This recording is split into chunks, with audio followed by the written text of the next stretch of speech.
Yes, we are all very aware of the Epstein supposed list, the Epstein files, who Jeffrey Epstein is, and of course, his bestest pal buddy Donald Trump, even though Donald acts like you never knew him. But setting that aside, what's going to really be the nail in the coffin on Donald Trump?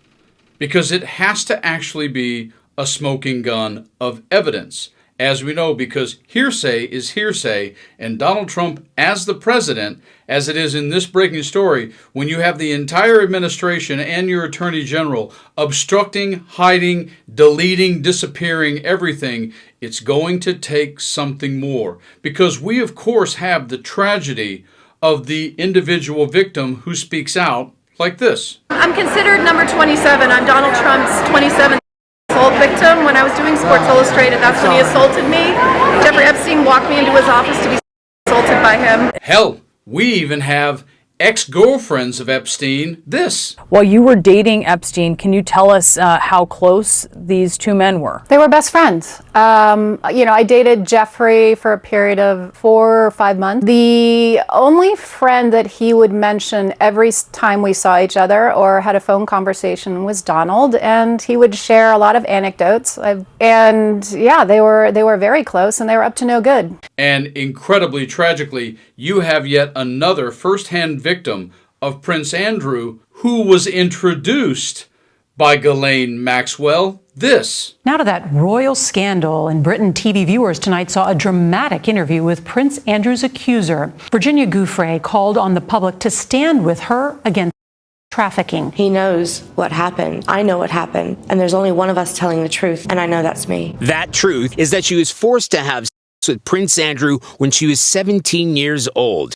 Giuffre says the prince had sex with her on 3 occasions. She was brought to London by convicted Jeffrey Epstein, where she was instructed to dance with Prince Andrew at a nightclub. And unfortunately, she has now since tragically passed away in a so-called accident. But what you have beyond hearsay is you have first-hand accounting of behavior by the key in this breaking story, Maria Farmer. Because Maria Farmer actually worked for Jeffrey Epstein. Not pretending or not actually stating a victim, but watching behavior as an employee.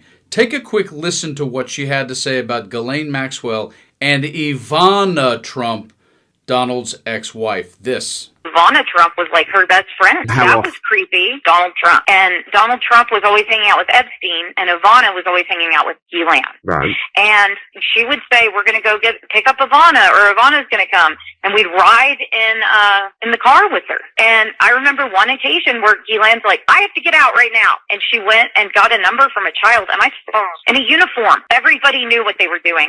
As the old cliche goes in this breaking story, where are the bodies buried, metaphorically?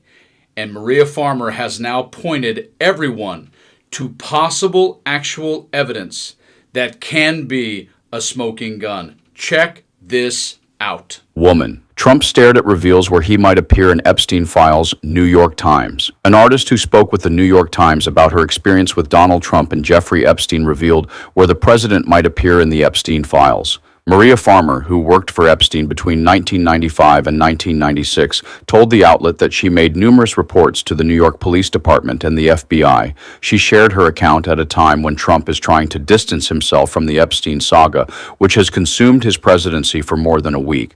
In those reports, Farmer described a pattern of Epstein pursuing young women while simultaneously building relationships with people like Trump and former President Bill Clinton.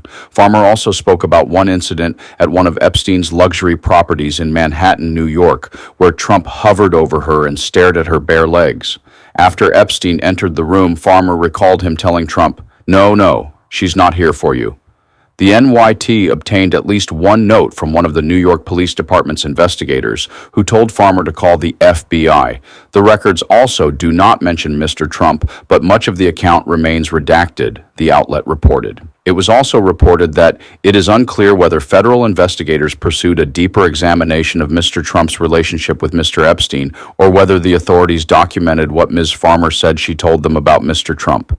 Trump has denied all wrongdoing in the case. He has also sued news outlets that have reported on ties between Epstein and himself, including CBS and the Wall Street Journal. Now, this is different, and I guarantee you, since this happened in New York, considering that was Donald Trump's home, that was Donald Trump's place of birth and growing up, not Mar-a-Lago, not Florida, New York.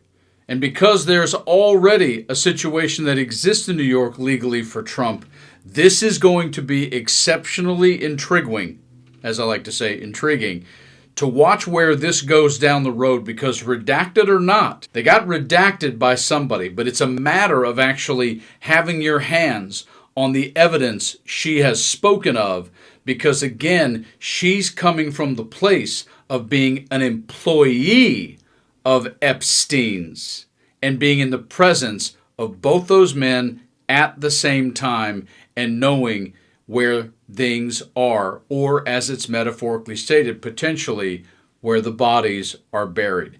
This comes to light because you have documents and a witness of behavior that's unrelated to an actual victim's experience, but related to everything surrounding it.